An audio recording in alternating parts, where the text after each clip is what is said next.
What's up, everybody? Welcome to a Let's Play for Skylanders Swap Force. I'm one of your hosts, Greg Miller, alongside the Big Cheese, Steve Butts. That's me. I'm the other host. Yeah, you're the other host. How you doing? I'm doing good. How are you, Greg? I'm good. What are we doing? So we got Skylanders Swap Force here. We just got our hands on the next-gen versions, and we wanted to update the reviews. There's not a lot that changes. The game's basically look a little bit better, but we wanted to show you the game in action here. This is the game running on the PlayStation 4, and it looks fantastic. I think. Yeah, it looks really good. Also, this is Kari Walgren. Is that right? Yeah, I can tell. I have an ear for Kari. This is Kari. She was Jeanne d'Arc on the PSP. Nice. That's Putty. Well, if you didn't read it, Skylanders Swap Force, we gave it an 8.2 on the PlayStation 3 and the Xbox 360. We're giving it the same score on the PlayStation 4. Looks a little bit better, but you kind of expect that with the next-gen consoles.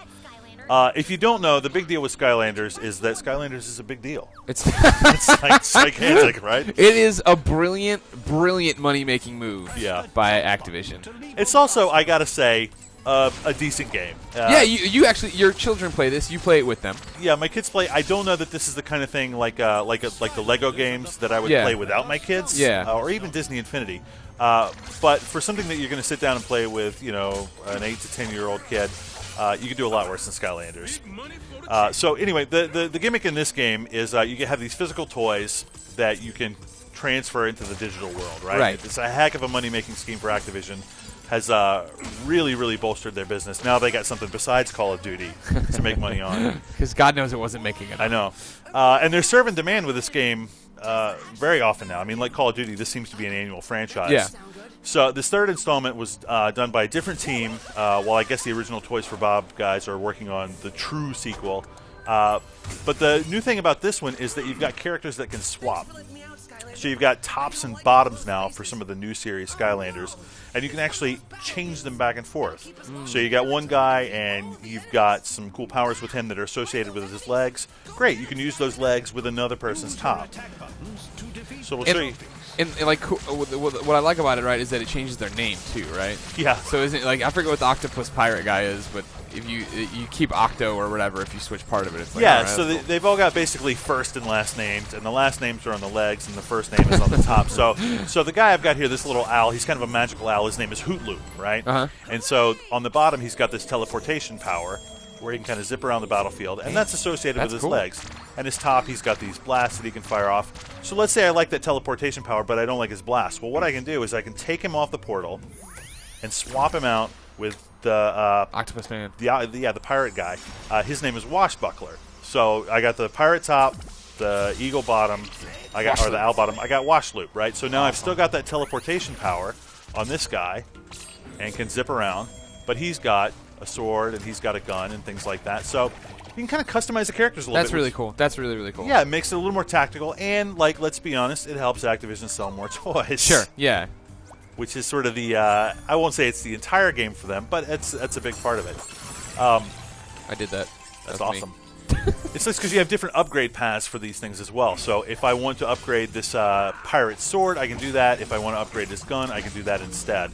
And there are even certain upgrade paths where it's an either-or proposition. Do you want to upgrade the sword? Do you want to upgrade the gun? And picking one locks you out of the other one. Gotcha. It gives you a nice kind of choice. And, of course, the big deal about these, right, is that it saves all the data. So you're leveling up. Yeah. So if you get Wash Loop leveled up here, you can pull them off your portal, the toy, take it to your friend's house, put it on their portal, and have all that data there. Exactly. And it's interesting. I think the experience is stored on the top. So you level up through the top, and leveling up gives you more hit points, things like that. But you also earn money, and you can use that to unlock the upgrades. Now you'll notice here you're playing one of the old series guys, Terrafin. Right. Hardcore old school. Yeah, I mean we've played the previous two games in the series, so he's already 15th level.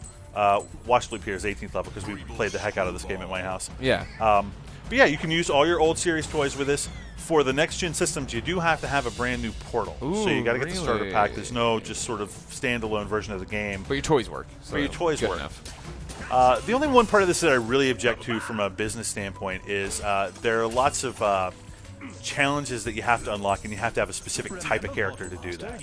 And they don't come in the starter pack. So it's like you may need, for example, a fire guy. Well, you don't have a fire guy. And the new swap characters also have certain movement powers, so you got to get the swap powers too. You need a guy who can jump, and only one guy has the special jumping power, or only one guy has a special teleporting power. Interesting. So, I mean, parents who are looking to get into this game and they want their kids to get everything, they're looking at a pretty significant investment to buy all these toys. You know, you're going to be into this thing over $100 easily to get everything you want out of it. I don't necessarily think it's worth it, but I think you can have a fun time with the starter pack. Right, you can complete the game with the starter pack, right? It's just like bonus objectives and stuff. It's kind of like DLC on the disc.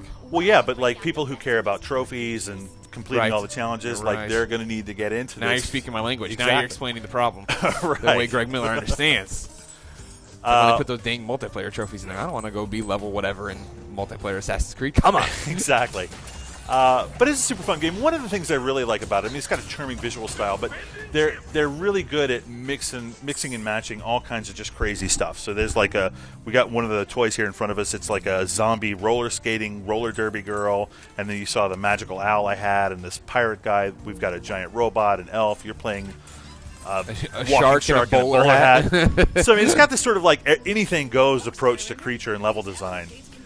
So here's what we're talking about, right? So we need a water guy and a fire guy to get through that one. And so, like, the starter pack doesn't come with a fire guy, so that door is inaccessible until you buy that toy. Yeah, exactly. Gotcha. Exactly. And for example, I brought 6 toys into work with us today, and we just don't happen to have a fire guy right now, so we can't do it. It's got this half and half thing, so it's saying that you need one of the new fire guys then as well. Well, no, not necessarily. So what this says is you can either play in co-op and you're a water guy and I'm a fire guy, and we can get through, or I got a swap guy and half of them's fire and half of them's water. I see how they're doing it. Yeah, so we got half a water guy. We're good there, but we don't have the fire guy. Okay.